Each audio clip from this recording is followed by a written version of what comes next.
তোমরা নিজেদের হাত দ্বারা নিজেদেরকে ধ্বংস করে দিও না, নিজেদেরকে ক্ষতির দিকে ঠেলে দিও না। কেন বললেন আল্লাহ? কারণ আল্লাহ জানেন এই দুনিয়া মুসলমানের জন্য পরীক্ষা। মুসলমানের জন্য কি? 2 নাম্বার বিপর্যয়, পালা মুসিবতের জায়গা। এই দুনিয়া মুসলমানের জন্য 3 রকমের জায়গা। 1 নাম্বার পরীক্ষার জায়গা, 2 নাম্বার বিপর্যয়ের জায়গা, 3 নাম্বার বালা মুসিবতের জায়গা।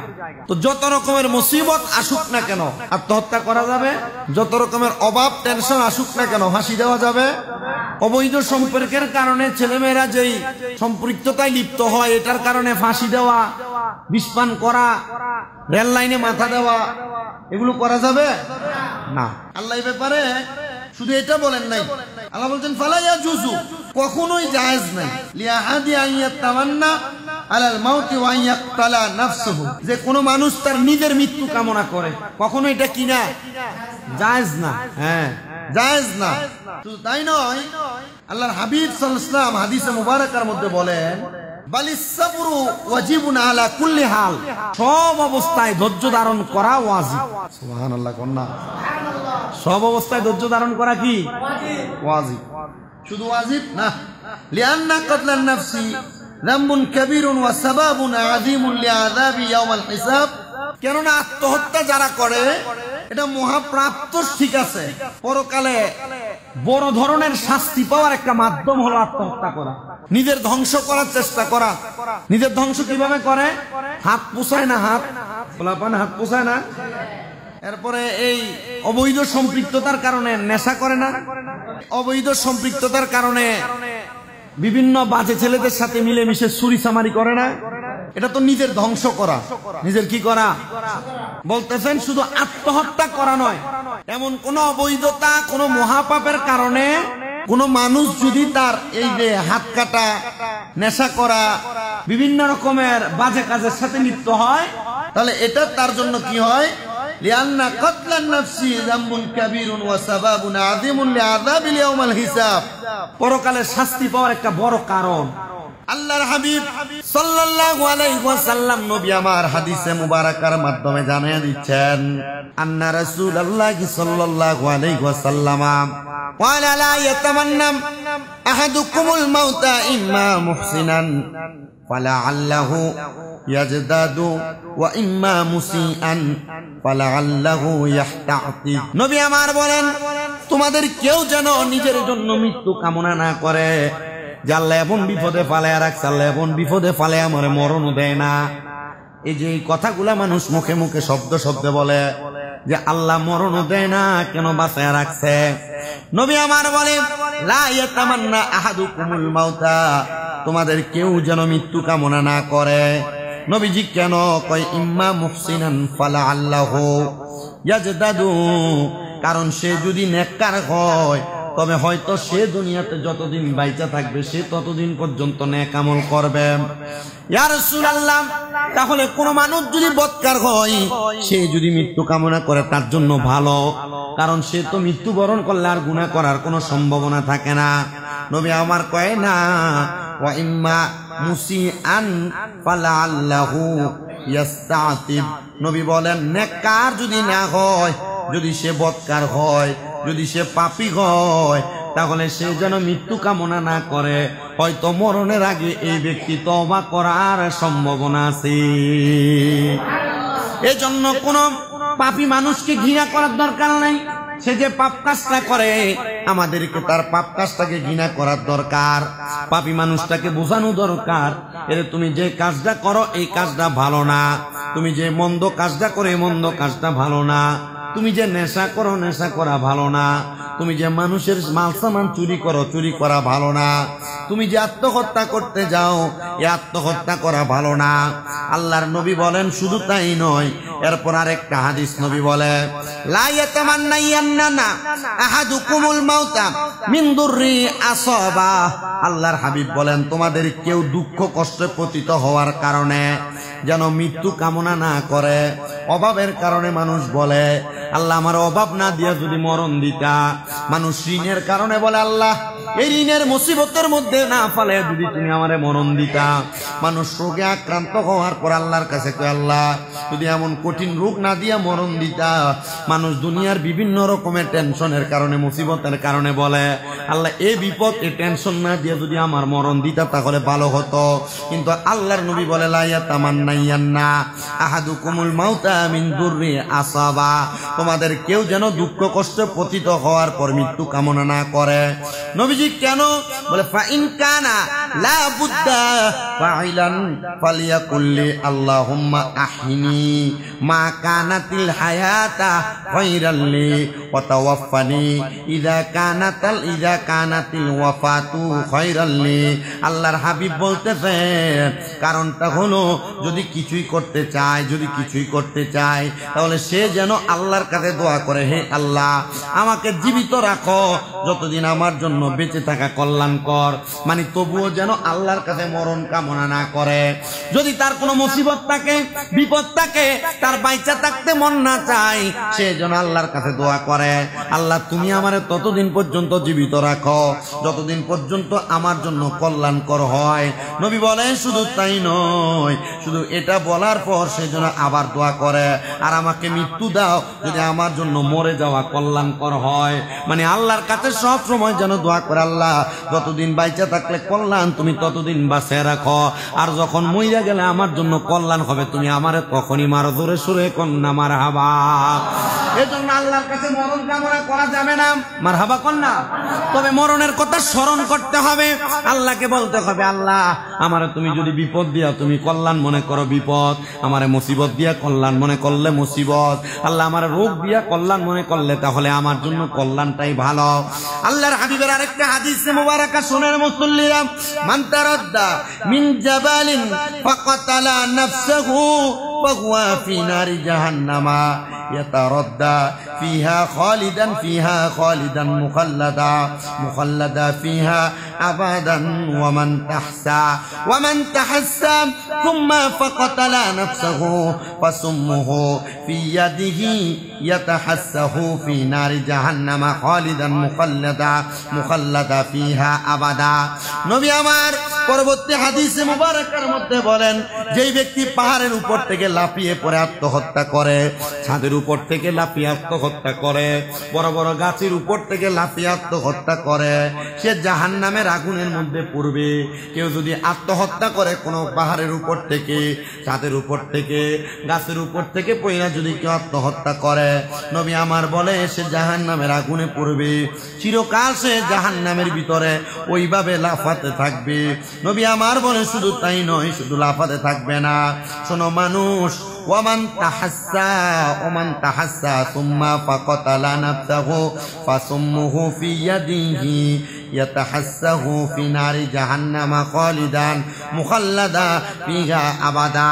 নবী বলেন যেই ব্যক্তি বিষ পান করে আত্মহত্যা করবে, এই যে বিষ খেয়ে মারা যায় যেটা, নবী বলেন যেই ব্যক্তি বিষ পান করে আত্মহত্যা করবে তার বিষ জাহান্নামের আগুনের মধ্যে তার হাতে থাকবে, চিরকাল সে জাহান্নামের মধ্যে শুধু বিষ পান করবে। না আপনারা নাউজুবিল্লাহ বলেন না। যে ব্যক্তি বিষ পান করে যারা আত্মহত্যা করে, নবী বলে সেই ব্যক্তি সারা জীবন তো জাহান্নামে থাকবে, জাহান্নামের মধ্যে যে বিষ পান করছে এই বিষের সীসা তার হাতে থাকবে, এবং সে কিয়ামত হওয়ার আগ পর্যন্ত এই বিষ পানই করতে থাকবে। তাহলে আত্মহত্যা করা কেমন পাপ? আল্লাহর হাবিব সাল্লাল্লাহু আলাইহি সাল্লাম বলে শুধু তাই নয়, নবীজি ঘোষণা করতেছেন দুনিয়ার মানুষের দলেরা, ওমান কাতালা নাফসাহু বিহাদিদাতি ফাহাদিদাতুহু ফি ইয়াদিহি ইয়াজাউ বিহা ফি বাতনিহি ফি নারি জাহান্নামা খালিদাম মুখাল্লাদা ফিহা আবাদা। আর যে ব্যক্তি লোহার আঘাত দ্বারা আত্মহত্যা করবে, জাহান্নামের আগুনের ভিতরে সে লোহা তার হাতে থাকবে, আর সে চিরদিন পর্যন্ত সে লোহা দ্বারা তার পেটে আঘাত করবে। মানে ছুরি দ্বারা নিজের গলা নিজে কেটে ফেলে, নিজের পেটে নিজে আঘাত করে, ছুরি দ্বারা নিজের রগ নিজে কেটে ফেলে। অথবা কোনো লোহার মধ্যে আঘাতপ্রাপ্ত হয়ে যে কইলাম ট্রেনের মধ্যে ট্রেনের তলে যায় পড়ে, অথবা কোনো বাসের নিচে যায় পড়ে। নবী কয় কোনো মানুষ যদি কোনো লোহা দ্বারা আঘাতপ্রাপ্ত হয়ে আত্মহত্যা করে তাহলে লোহাটা তার হাতের মধ্যে থাকবে, সেই লোহা দ্বারা জাহান্নামের মধ্যে তার পেটের মধ্যে আঘাত করবে। চিন্তা করে দেখেন মুসলমান, আপনি যেমনে মরবেন কবরে এমনে থাকবেন, আর অন্যান্য জাহান্নামীরা বলবে আল্লাহ তারা কারা, যারা নিজের শরীরের মধ্যে এমন ভাবে আঘাত করতেছে। তখন বলবে তারা ঠিক এমন ভাবে দুনিয়াতে ইন্তেকাল করেছে, তোমরা তাদের দিকে তাকাইও না, কারণ তারা জাহান্নামের সবচাইতে নিকৃষ্ট আযাবকারীদের অন্তর্ভুক্ত। ধরে নাউযুবিল্লাহ। আল্লাহর নবী আরেকটা হাদিসে মুবারাকা বলতেছেন, মান হালাফা বিমিল্লাতি সিওয়াল ইসলামি কাযিবান মুতাআম্মিদান ফাহুয়া কামা ক্বালা ওয়া মান ক্বাতালা নাফসাহু বিশাইইন আযাবাহু আল্লাহু বিহি ফি নারি জাহান্নামা। নবী বলেন, যেই ব্যক্তি স্বেচ্ছায় ইসলাম ব্যতীত অন্য ধর্মের নামে মিথ্যা শপথ করে, কোন মানুষ যদি স্বেচ্ছায় ইসলাম ব্যতীত অন্য কোন ধর্মের নামে শপথ করে, সে যে রূপ বলেছে সেরূপ হবে। আর যে ব্যক্তি যেই বস্তু দ্বারা আত্মহত্যা করবে, আল্লাহ তাআলা তাকে সে বস্তু দ্বারা জাহান্নামে শাস্তি দিবে। আপনি যদি ছুরি দিয়ে আত্মহত্যা করেন, আল্লাহ ফেরেশতা দিয়ে জাহান্নামে আপনারে ছুরি দিয়ে আত্মহত্যার শাস্তি দিবে। আপনি দুনিয়াতে যে বস্তু দ্বারা আত্মহত্যা করবেন, আল্লাহ তাআলা জাহান্নামে আপনাকে সে বস্তু দ্বারা আত্মহত্যার শাস্তি প্রদান করবে। নবী আমার বলেন, শুধু তাই নয়, দুনিয়ার মানুষ শুনে নাও, শুনে নাও, ওয়ামান যাবাহা নাফসাহু বিশাইইন যুবিহা বিহি ইয়াউমাল কিয়ামা। আর যেই ব্যক্তি যেই বস্তু দ্বারা নিজেকে জবাই করবে, কিয়ামতের দিন উক্ত বস্তু দ্বারা তাকে জবাই করা হবে যাবে। শোনো মুসলমান ইমানদার, নবী আমার আরেকটা হাদিস বলেন, শাহিদনা মা রাসূলিল্লাহি সাল্লাল্লাহু আলাইহি ওয়াসাল্লাম হুনাইনা ফাকালা লিরাজুলিন মিম্মান ইয়াদআ বিল ইসলামি হাযা মান আহাযা মিন আহলিন নার।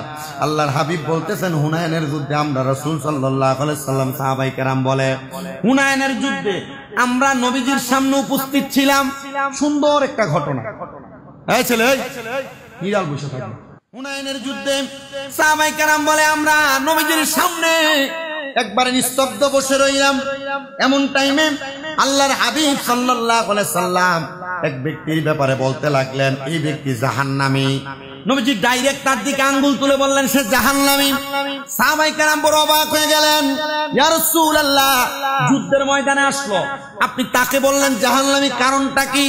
এটার একটা কারণ অবশ্যই আছে, কারণ এখনো পর্যন্ত যুদ্ধ শুরু হয় নাই, কিন্তু যুদ্ধের ময়দানে আমার নবী সাহাবী যদিও নবীর সাথী ছিলেন, নবীজি তাকে জাহান্নামী বলে ঘোষণা করলেন। আল্লাহর হাবিব সাল্লাল্লাহু আলাইহি সাল্লাম এই কথা বলার পরে নবী বলে, হে দুনিয়ার মানুষের দলেরা, যদিও সেই ব্যক্তিকে মানুষ মুসলমান বলে দাবি করে, কিন্তু আমি নবী তাকে জাহান্নামী বলে বললাম। ইয়া রাসূলুল্লাহ, কেন বললেন? ফালাম্মা হাদারানাল কিতালা কাতালার রাজুলু কিতালান শাদীদান ফাসাবাতুহু জিরাহাতুন ফাকিলা ইয়া রাসূলুল্লাহ রাজুলুল্লাযী কুলতা লাহু আনিফান ইন্নাহু মিন আহলিন নারি ফাইন্নাহু কাতালাল ইয়াওমা কিতালান শাদীদা। আল্লাহর হাবিব সাল্লাল্লাহু আলাইহি সাল্লাম বললেন, লোকটি ভীষণ ভাবে যুদ্ধ করলো। নবীজি সাহাবী হযরত আবু হুরায়রা বলেন, আমরা তাকে দেখলাম সে হুনাইনের যুদ্ধে যুদ্ধ করতেছে। এমন টাইমে সে আহত হয়ে গেছে, আঘাতপ্রাপ্ত, তরবারি দ্বারা তার হাত কেটে গেছে, গর্দান কেটে গেছে, তার গায়ের চামড়াগুলো ছিঁড়ে গেছে, সে আঘাতপ্রাপ্ত হয়ে গেল। এমন সময় সে কেউ এসে আল্লাহর হাবিবকে বললেন, ইয়া রাসূলুল্লাহ, কিছুক্ষণ আগে আপনি যার সম্পর্কে বললেন সে জাহান্নামী, ও মায়ার নবী, অথচ এই ব্যক্তি আজ যুদ্ধ করার কারণে ভীষণ অসুস্থ হয়ে মারা গেছে। অতঃপর আমার নবী বললেন, হ্যাঁ সে জাহান্নামী, যদিও সে যুদ্ধ করে। ইয়া রাসূলুল্লাহ, এটা আপনি কেমন কথা বললেন? এই ব্যক্তি আমাদের জন্য হুনাইনের যুদ্ধে যুদ্ধ করলো, আর আপনি বললেন সে মারা যাওয়ার পর সে জাহান্নামী। এবার আমার রাসূল সাল্লাল্লাহু আলাইহি সাল্লামকে সাহাবায়ে কেরাম বলতেছেন, ইয়া রাসূলুল্লাহ, নবী গো, কোন কোন মুসলমান সন্দেহ করার উপক্রম হলো যে মুসলমান ব্যক্তি যুদ্ধ করার কারণে সে ইন্তেকাল করলো, আপনি বললেন জাহান্নামী। নবী আমার বলতে লাগলেন, এ দুনিয়ার মানুষ, তোমরা আমার কথার উপর ভিত্তি করতেছো না, আমার কথা মানতেছো না, বিশ্বাস করতেছো না। সাহাবায়ে কেরাম বলি, ইয়া রাসূলুল্লাহ, আপনার সব কথা আমরা মানি। এমন টাইমে আরেকজন সাহাবী আমার নবীর সামনে দৌড়ে আইসা ডাক দিয়া কই, ইয়া রাসূলুল্লাহ, এই ব্যক্তি তো যুদ্ধের কারণে অসুস্থ হওয়ার কারণে মারা যায় নাই। নবীজি কেন কেন কেন কিভাবে মারা গেছে? বলে এই কারণে মারা গেছে, কারণ সে যুদ্ধে আহত হওয়ার কারণে রাত্রবেলা যখন তার জখমের যন্ত্রণা বাইরে গেছে, তখন সে না পাইরা নিজের তরবারি দিয়ে নিজের গর্দানটা আলাদা করে দিছে। আমার নবী ডাক দিয়া কয়, এ সাহাবায়ে কেরাম, শুনো শুনো। ফাকালা আল্লাহু আকবার, আল্লাহ মহান, আশহাদু আন্নী আব্দুল্লাহ, আমি সাক্ষ্য দিচ্ছি আমি আল্লাহর বান্দা ওয়া রাসূলুহু, আমি আল্লাহর রাসূল। সুম্মা আমারা বিলালা ফানাদা ফি নাসি ইন্নাহু লা ইয়াদখুলুল জান্নাতা ইল্লা নাফসু মুসলিমাতুন ওয়া ইন্নাল্লাহা ইয়াওয়াইদু আযাদ্দিনি বিরাজুলিন ফাজিরি। আল্লাহর হাবিব সাল্লাল্লাহু আলাইহি ওয়াসাল্লাম হযরত বিলালকে বললেন, তুমি মানুষের মাঝে ঘোষণা করে দাও, মুসলমান ব্যতীত কেউ জান্নাতে প্রবেশ করবে না। অবশ্যই আল্লাহ পাপী ব্যক্তির দ্বারা দ্বীনের সাহায্য করেন না, কোন পাপী ব্যক্তির দ্বারা দ্বীনের সাহায্য করেন না। পাপী ব্যক্তির দ্বারাও এই দ্বীনের কোনো সাহায্য আল্লাহ গ্রহণ করে না। যদিও এই ব্যক্তি ইসলামের জন্য হুনায়নের যুদ্ধ করেছে, আমি নবী বললাম এই ব্যক্তি যুদ্ধ করার কারণেও যদি ইন্তেকাল করতো সে জান্নাতি হইতো। কিন্তু আমি নবী জানতাম, আল্লাহ তাআলা আমারে জানাইছে এই ব্যক্তি যুদ্ধ করবে, আহত হবে, কিন্তু আহত হওয়ার পরেও সে যখন আহতের কষ্ট জখমে সহ্য করতে পারবে না, সে নিজের জীবন নিজে দিয়া দিবে। এই জন্য আমি নবী তারা জাহান্নামী বলছি। আসেন এবার একটা মাসালা জানেন তো, দেখেন আমাদের আহলে সুন্নাত ওয়াল জামাতের আমরা যারা দাবিদার, আমরা বলি নবী গায়েব জানে। কেন বলি? কারণ আল্লাহ জানাই, এই জন্য জানে। নবী যদি না জানতো তাহলে এখনো যুদ্ধ শুরু হয় নাই। ওই সাহাবী ওই ব্যক্তি যুদ্ধ করনেওয়ালা জাহান্নামী, নবী কেমনে বললো? কথা বলে না। নবী জানতেন বিদায়, এই জন্য আমরা নবীকে গায়েবের খবর দেনেওয়ালা নবী বলি। আমরা নবীকে গায়েবের খবর দেনেওয়ালা নবী বলি, আর আল্লাহ আমার নবীকে গায়েবের খবর জানায়। এবার আপনাকে কেউ প্রশ্ন করতে পারে, প্রমাণ কি? প্রমাণ হলো মুসলিম শরীফ প্রথম খণ্ড 72 নম্বর পৃষ্ঠার 111 নম্বর হাদিস। আল্লাহর হাবিব গায়েব জানতেন, আমার আল্লাহ গায়েব জানার ক্ষমতা নবীকে দান করেছে। দেখছেন কত বড় মর্যাদা নবী। মৌলভী সাহেবরা ফতোয়া দেয় আল্লাহ গায়েব জানে, আল্লাহ ছাড়া কেউ জানে না। আল্লাহ যদি নবীরে জানাই তাহলে আমার অসুবিধা আছে নাকি? এখন এটা আপনার উদাহরণ দিয়ে দিবে, তো নবী যে এটা জানে এটার গায়েব থাকে কেমনে? আরে নবী জানে বিদায়, নবী আর আমরা একরকম না।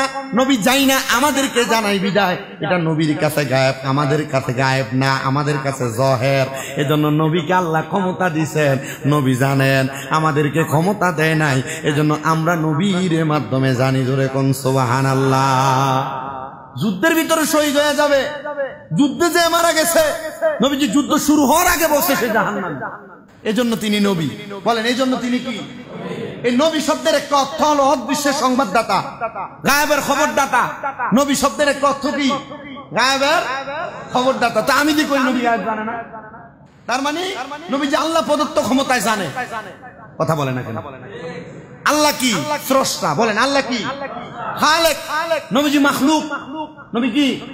মাখলুক। কিন্তু আল্লাহ তাআলা খালেক হইয়া যা কিছু বান্দাদেরকে মাখলুককে জানায়, মাখলুক তা জানে।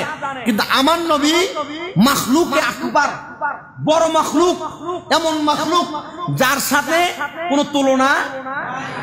এবার আসেন আল্লাহর হাবিব সাল্লাল্লাহু আলাইহি সাল্লাম, এ যারা দুনিয়াতে ইন্তেকাল করে অথবা আত্মহত্যা করে, নিজে নিজে নিজের জীবনকে নাশ করে দেয়, ব্যাপারে আরো কিছু হাদিস বলেন। নবী আমার বলতেছেন, দুনিয়ার মানুষ আতাইতু খাব্বাবা ওয়া কাদ ইকতাওয়া সাবআন ক্বালা লাউলা আন্না রাসূলুল্লাহি সাল্লাল্লাহু আলাইহি সাল্লামা নাহানা আন নাদউ বিল মাউতি লা দাওয়াতু বিহি। আল্লাহর হাবিব সাল্লাল্লাহু আলাইহি সাল্লাম নবীজি হাদিসে মুবারাকা জানাচ্ছেন, হযরতে কাইস রাদিয়াল্লাহু তাআলা আনহু থেকে বর্ণিত, তিনি বলেন আমি খাব্বাব রাদিয়াল্লাহু তাআলা আনহুর নিকট আসলাম। খাব্বাব রাদিয়াল্লাহু তাআলা আনহুর নিকট যখন আসলাম, তিনি লোহা গরম করে তার শরীরে 7টা দাগ দিছে। কয়টা দাগ? এই যে হাত পোছায়, হাত যে পোছায়, কি করে? হাত যে পোছায়, ট্যাটু যে করে, ট্যাটু করে না হাতের ভিতরে, এটা সেটা আঁকে না, বিভিন্ন ট্যাটু করে, এগুলো যে করে কেন করে, আর এটা করলে কি হবে? হযরতে কায়েস রাদিয়াল্লাহু তাআলা আনহু নবীর সাহাবী, তিনি বলেন আমি নবীর আরেক সাহাবী হযরতে খাব্বাবের নিকট আসলাম।